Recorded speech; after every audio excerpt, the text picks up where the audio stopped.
Hello student, the around physics में आप लोगों का स्वागत है। आज हम पढ़ने वाले हैं गुरुत्वाकर्षण ग्रेविटेशन के बारे में। गुरुत्वाकर्षण बल किसे कहते हैं, गुरुत्वाकर्षण बल की परिभाषा, गुरुत्वाकर्षण बल का सूत्र, सार्वत्रिक नियम के बारे में। आज हम सबसे पहले पढ़ेंगे गुरुत्वाकर्षण ग्रेविटेशन। गुरुत्वाकर्षण पदार्थों द्वारा एक दूसरे की ओर आकर्षित होने की प्रवृत्ति है। गुरुत्वाकर्षण के बारे में पहली बार कोई गणितीय सूत्र देने की कोशिश आइजैक न्यूटन द्वारा की गई, जो आश्चर्यजनक रूप से सही था। उन्होंने गुरुत्वाकर्षण सिद्धांत का प्रतिपादन किया।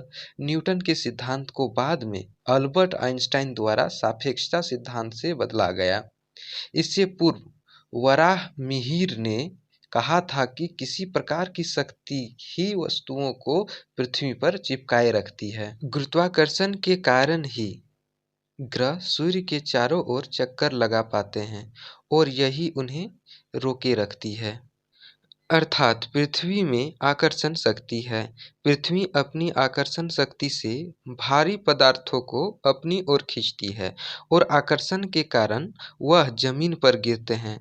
पर जब आकाश में समान ताकत चारों ओर से लगे तो कोई कैसे गिरे। अर्थात आकाश में ग्रह निरावलंब रहते हैं क्योंकि विविध ग्रहों की गुरुत्व शक्तियां संतुलन बनाए रखती है। आजकल हम कहते हैं कि न्यूटन ने ही सर्वप्रथम गुरुत्वाकर्षण की खोज की है, परंतु उनके 550 वर्ष पूर्व भास्कराचार्य ने पृथ्वी की गुरुत्वाकर्षण शक्ति को विस्तार से समझा दिया था।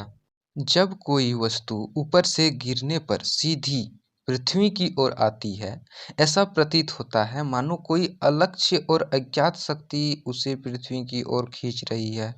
इटली के वैज्ञानिक गैलीलियो गैलीलियाई ने सर्वप्रथम इस तथ्य पर प्रकाश डाला था कि कोई पिंड जब ऊपर से गिरता है तब वह एक नियत त्वरण कांस्टेंट एक्सेलरेशन से पृथ्वी की ओर आता है। त्वरण का यह मान सभी वस्तुओं के लिए एक सा रहता है। अपने इस निष्कर्ष की पुष्टि उसने प्रयोगों और गणितीय विवेचनाओं द्वारा की है। अब हम पढ़ेंगे गुरुत्वाकर्षण की परिभाषा। कणों के बीच कार्य करने वाले पारस्परिक आकर्षण को गुरुत्वाकर्षण ग्रेविटेशन तथा उससे उत्पन्न बल को गुरुत्वाकर्षण बल फोर्स ऑफ ग्रेविटेशन कहते हैं।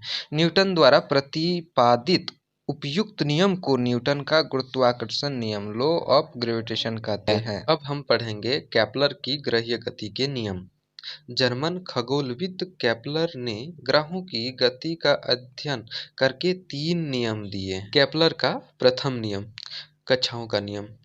सभी ग्रह सूर्य के चारों ओर दीर्घवृत्ताकार कक्षाओं में चक्कर लगाते हैं तथा सूर्य उन कक्षाओं के फोकस पर होती है। केपलर का द्वितीय नियम, किसी भी ग्रह को सूर्य से मिलाने वाली रेखा समान समय में समान क्षेत्रफल पार करती है, अर्थात प्रत्येक ग्रह की क्षेत्रीय चाल एरियल वेलोसिटी नियत रहती है। अर्थात जब ग्रह सूर्य से दूर होता है तो उसकी चाल कम हो जाती है। केपलर का तृतीय नियम, परिक्रमण काल का नियम। प्रत्येक ग्रह का सूर्य का परिक्रमण काल का वर्ग उसकी दीर्घवृत्ताकार कक्षा की अर्धदीर्घ अक्ष की तृतीय घात के समानुपाती होता है। अब हम समझेंगे न्यूटन का सार्वत्रिक गुरुत्वाकर्षण का नियम। उपयुक्त नियम को सूत्र रूप में इस प्रकार व्यक्त किया जा सकता है। मान लिया m1 और संहति वाले m2 दो पिंड परस्पर d दूरी पर स्थित है। उनके बीच कार्य करने वाला बल F का संबंध होगा। इसके बाद सर राइजन न्यूटन ने अपनी मौलिक खोजों के आधार पर बताया कि केवल पृथ्वी ही नहीं अपितु विश्व का प्रत्येक कण प्रत्येक दूसरे कण को अपनी ओर आकर्षित करता है। दो कणों के बीच कार्य करने वाला आकर्षण बल उन कणों को संहतियों के गुणनफल का प्रत्यक्ष समानुपाती तथा उनके बीच की दूरी के वर्ग का व्युत्क्रमानुपाती होता है। कणों के बीच कार्य करने वाले पारस्परिक आकर्षण को गुरुत्वाकर्षण ग्रेविटेशन तथा उससे उत्पन्न बल को गुरुत्वाकर्षण बल फोर्स ऑफ ग्रेविटेशन कहा जाता है। न्यूटन द्वारा प्रतिपादित उपयुक्त नियमों को न्यूटन का गुरुत्वाकर्षण नियम लॉ ऑफ ग्रेविटेशन कहते हैं। कभी-कभी इस नियम को गुरुत्वाकर्षण का प्रतिविलोम वर्ग नियम इनवर्स स्क्वायर लॉ भी कहा जाता है।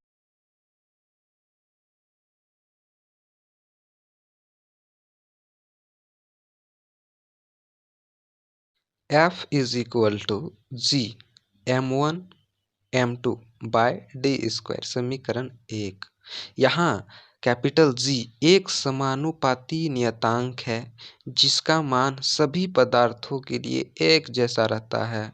इसे गुरुत्व नियतांक ग्रेविटेशनल कांस्टेंट कहते हैं। इस नियतांक की विमा डायमेंशन है और अंकिक मान प्रयुक्त इकाई पर निर्भर करता है। सूत्र 1 द्वारा किसी पिंड पर पृथ्वी के कारण लगने वाले आकर्षण बल की गणना की जा सकती है।